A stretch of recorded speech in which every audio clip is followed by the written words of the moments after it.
and store up grain, and he was able to save his whole tribe. And while everything was bad, going bad, I mean, the Egyptians lost everything. I mean, they even went into servitude, slavery, to stay alive. So he kept feeding them to keep them alive. But he got the grain, he got all the money, then he got all the cattle, then he bought them and all their land. But in Goshen, where Israel was at, they prospered in the middle of all that. It was the best land, and they prospered and prospered. We know the stories.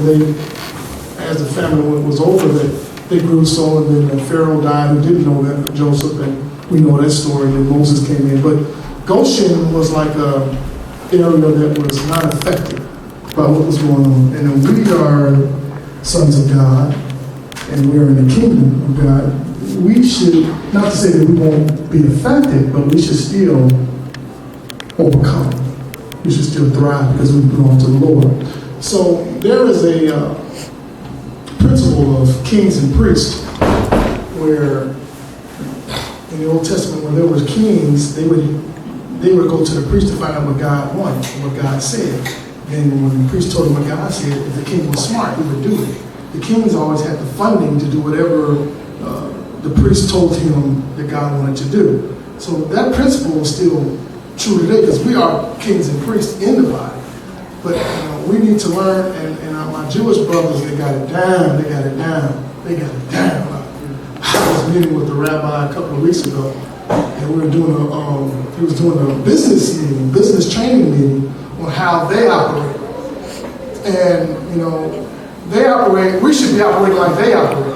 I don't know if you know, but Jews own like 90% of the wealth. And there's a reason for that. They're still coming in. That's what we're talking. There's a reason for that. They must be doing something right. They must be doing something we're not doing. And to break it down, in essence, is that when we talk about church, we talk about normally a congregation, and we talk about, the congregation of 4 walls. But when the Jews talk about assembly, they talk about a community. And through this business meeting, he was showing us how everything is tied into the community. We work together. If you own a business and I own a business and we're in the community, I'm going to patronize you, you're going to patronize me. If you need money to do something, we're going to get together and give you the money. Okay? So the money never leaves the community. And as Christians, we need to have that mentality that we need to work together. So when we find out about a good attorney, a good lawyer, a good program, we should have some type of vehicle where we can at least come together and share the information. Okay, and that's the reason. One of the reasons, the main reason we're having this meeting, because we found 2 companies that are outstanding. The first one we're going to deal with is called World Venture, and I don't know how many in here are familiar with Dr. Patricia Bailey. If you are, raise your hand if you're familiar with her. Okay. Well, she brought this information to me, and I'll be honest, I didn't want to hear it. I didn't want to hear nothing about it, but since that's my sister, I said, okay, because it's you, I'm in. But I was doing that really to help her because we sold it to her. She travels all around the world. She's in Africa.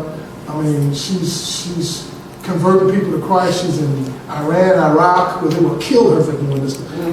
She goes in there. She's at a school in Angola for the girls that were being raped. She's got a school that they take them in, educate them, protect them. So she's doing the work. She's the real deal. She's the real deal. So when, she brought this company to me because I'm like her big brother and marketing guy. I help her quite a bit. We support her a lot because we know she's the real thing. She's the real deal. And it's a kingdom thing. So to make a long story short, I got involved with it. I just didn't have time to deal with it because I got all these other things that I was doing. But then I had a chance to sit down and really look at the program. It is outstanding. It is outstanding. It's outstanding. It is. So that's why we're here. I'm going to shut up, and then we're going to play a short video. Then we're going to bring the mastermind of this thing up, Carlos Rogers, and he's going to take it from there.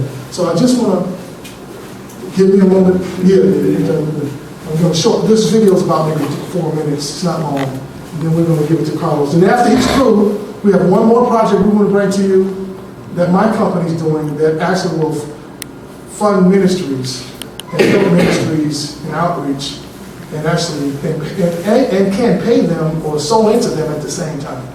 So what else are we going to do?